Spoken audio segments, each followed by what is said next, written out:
Assalamualaikum warahmatullahi wabarakatuh.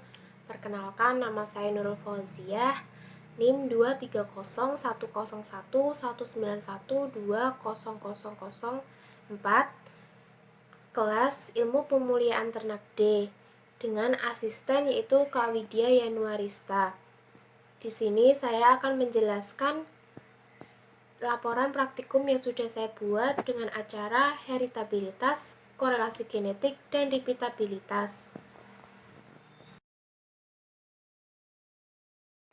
Heritabilitas merupakan parameter genetik yang digunakan untuk mengukur kemampuan suatu sifat yang dimiliki yang disebabkan keragaman genetik dan lingkungan.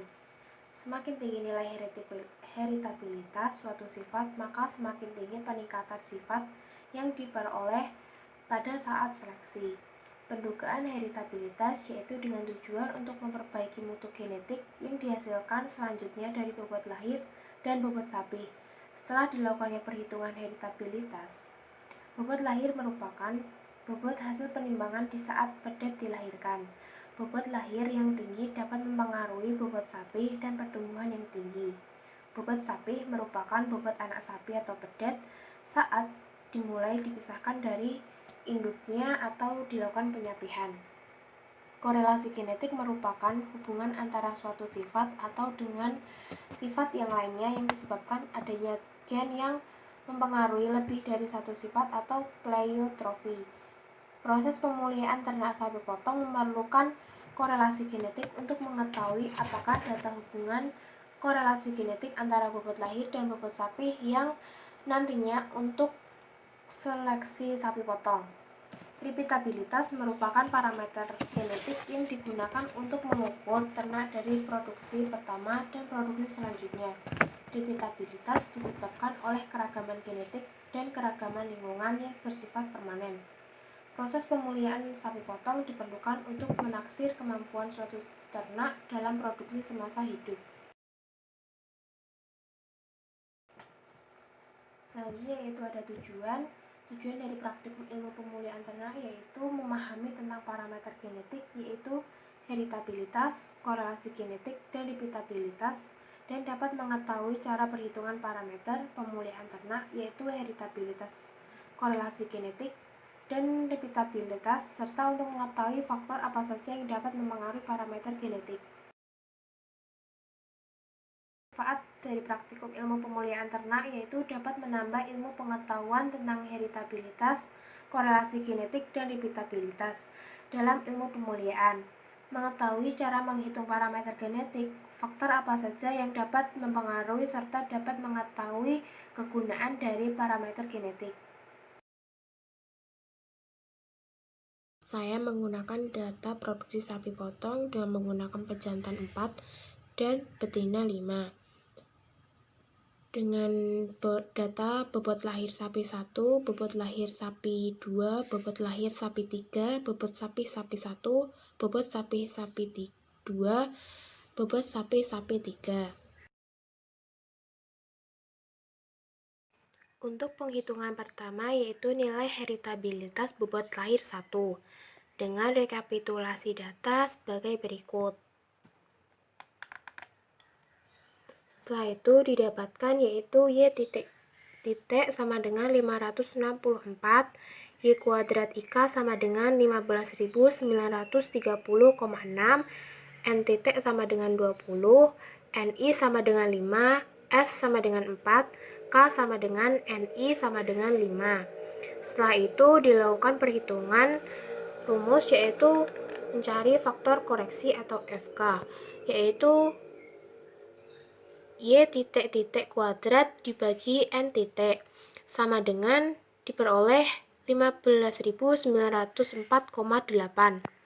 Setelah itu jumlah kuadrat antar pejantan atau JKS yaitu sigma I YI kuadrat per NI dikurangi FK diperoleh 4,46. Selanjutnya jumlah kuadrat antar anak dalam pejantan atau JKW. JKW sama dengan sigma I, sigma K, Y kuadrat IK sama dengan sigma I, YI kuadrat per NI. Sama dengan 2 61,3. Selanjutnya yaitu derajat bebas antar pejantan atau DBS, yaitu S dikurangi 1 sama dengan 3. Yaitu selanjutnya derajat bebas antar anak dalam pejantan atau DBW, yaitu N titik dikurangi S diperoleh 16. Selanjutnya kuadrat tengah antar pejantan atau KTS dengan rumus JKS per DBS sama dengan 1,46. Selanjutnya yaitu kuadrat tengah antar anak dalam pejantan atau KTW. KTW sama dengan JKW per DBW diperoleh yaitu 1,33. Kemudian dilanjutkan kuadrat tengah harapan antar anak dalam pejantan atau KTHW. KTHW atau ragam kuadrat W diperoleh yaitu 1,33. Selanjutnya kuadrat tengah harapan antar pejantan atau KTHS. KTHS sama dengan ragam kuadrat S diperoleh 0,03. Yaitu diperoleh heritabilitas bobot lahir atau H kuadrat. H kuadrat sama dengan 4 ragam kuadrat S diper ragam kuadrat S ditambah ragam kuadrat W diperoleh 0,092. Kemudian dijadikan daftar sidik ragam sebagai berikut. Selanjutnya ada nilai heritabilitas bobot sapi dengan rekapitulasi data sebagai berikut. Dengan Y titik sama dengan 2166,7, Y kuadrat IK sama dengan 234.757,2, N titik sama dengan 20, NI sama dengan 5, S sama dengan 4, K sama dengan NI sama dengan 5. Dengan faktor koreksi diperoleh 234.729,44.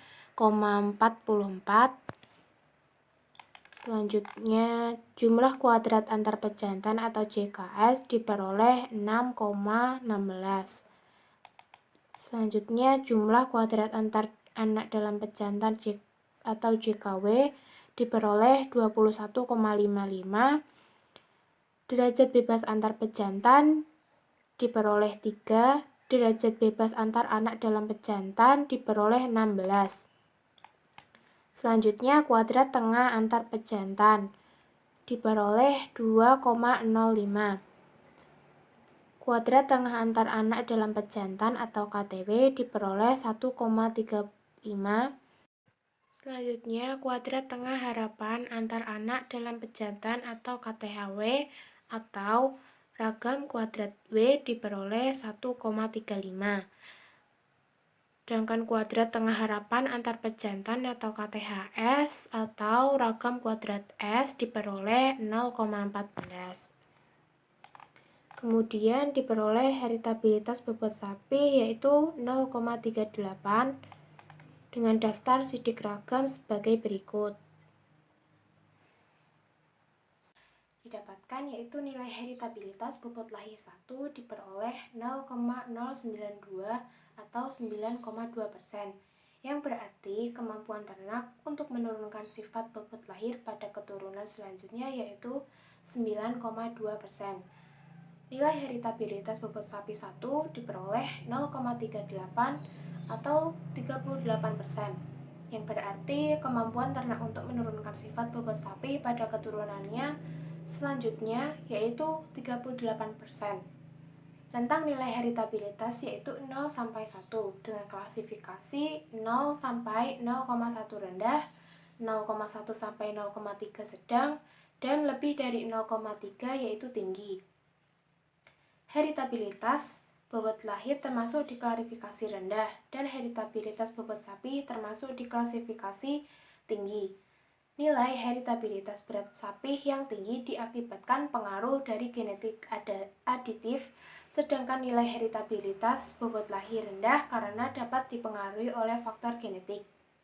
Faktor yang dapat mempengaruhi nilai heritabilitas yaitu faktor genetik dan faktor lingkungan seperti sampel yang diteliti, populasi, sifat, dan jenis ternak. Untuk pendugaan selanjutnya yaitu korelasi genetik bobot lahir 1 dan bobot sapi 1. Berikut rekapitulasi data.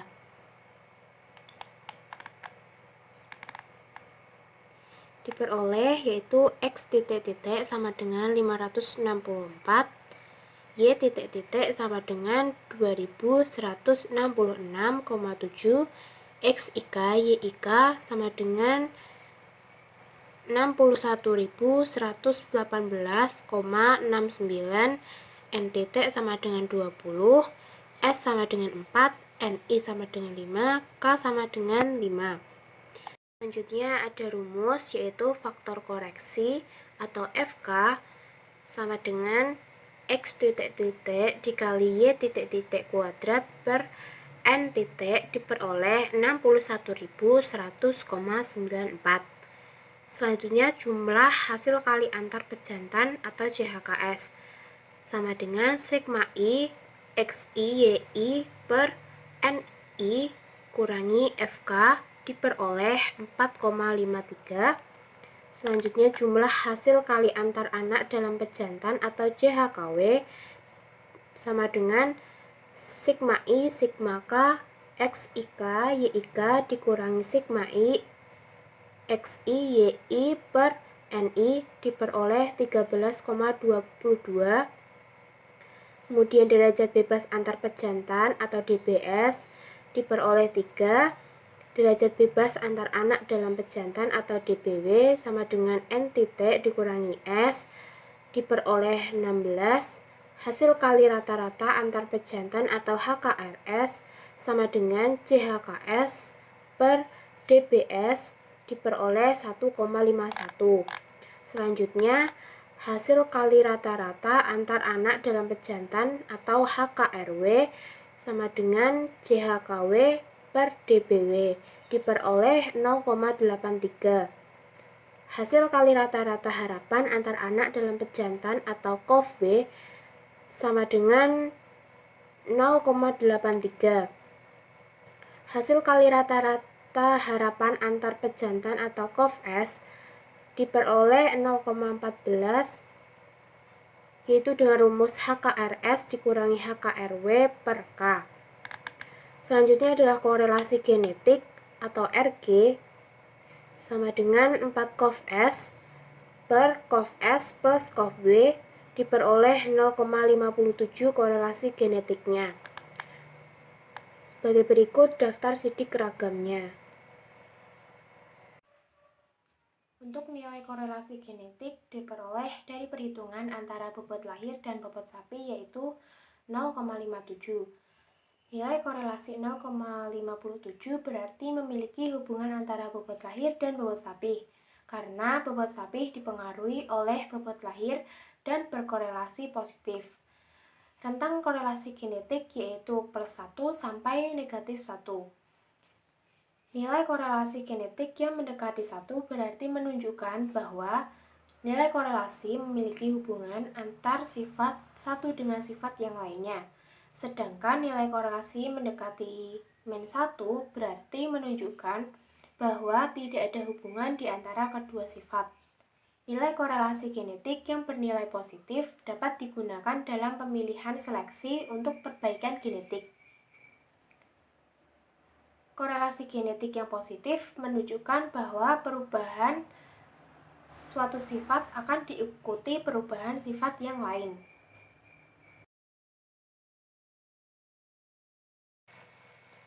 Pendugaan selanjutnya yaitu repeatabilitas antar kelas.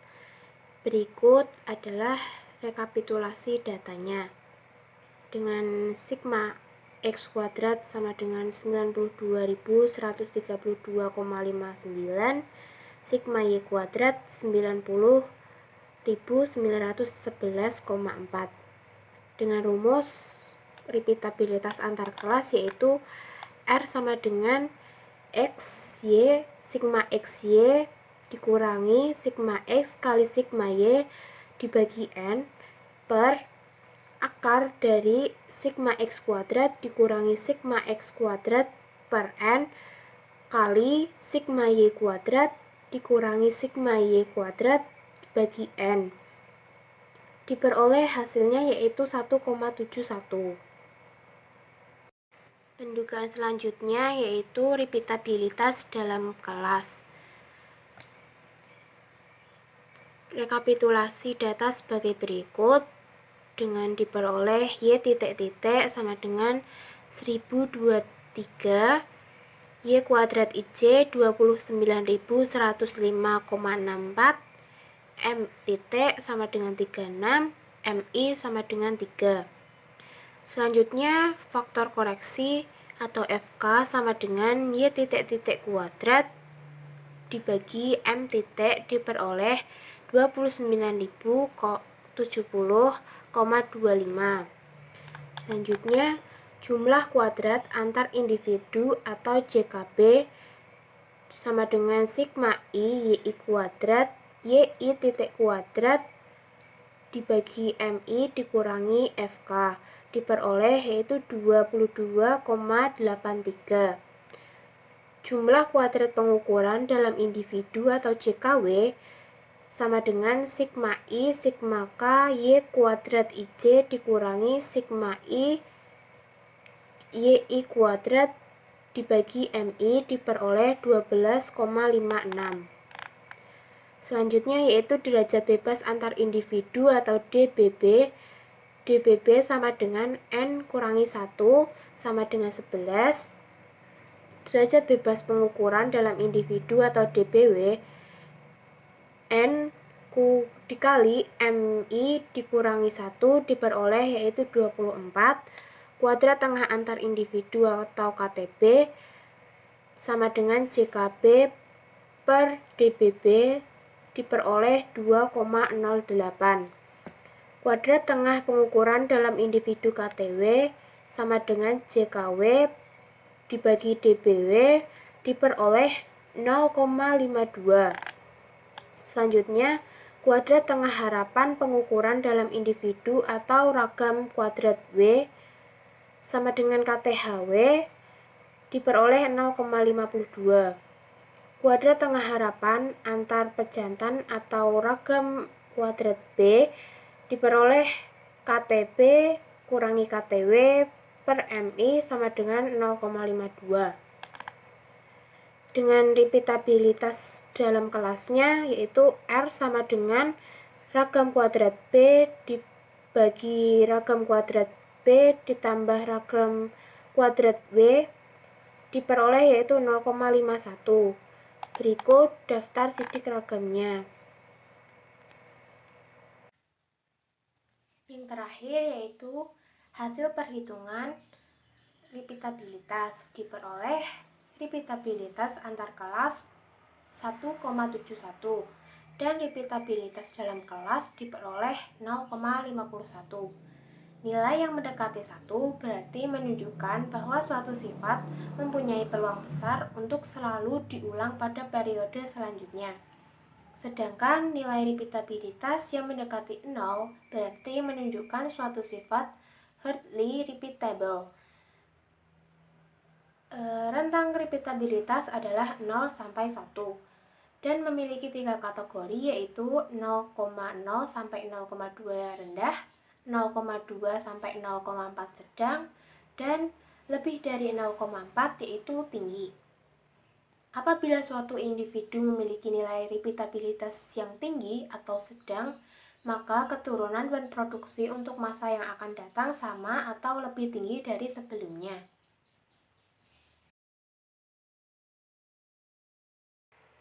Dapat disimpulkan bahwa heritabilitas bobot lahir perhitungan menunjukkan bahwa kemampuan induk dalam menurunkan sifat keturunan selanjutnya rendah, sedangkan heritabilitas bobot sapi menunjukkan bahwa kemampuan induk dalam menurunkan sifat keturunan selanjutnya yaitu tinggi. Untuk korelasi genetik menunjukkan bahwa korelasi genetik antara bobot lahir dan bobot sapi memiliki hubungan antara bobot lahir dan bobot sapi, karena bobot sapi dipengaruhi oleh bobot lahir dan berkorelasi positif. Untuk repeatabilitas antar kelas dan dalam kelas menunjukkan bahwa nilai repeatabilitas tinggi yang mempunyai peluang besar untuk selalu diulang pada periode selanjutnya. Sekian dari penjelasan saya. Jika ada kesalahan ataupun kekurangan, mohon maaf. Terima kasih.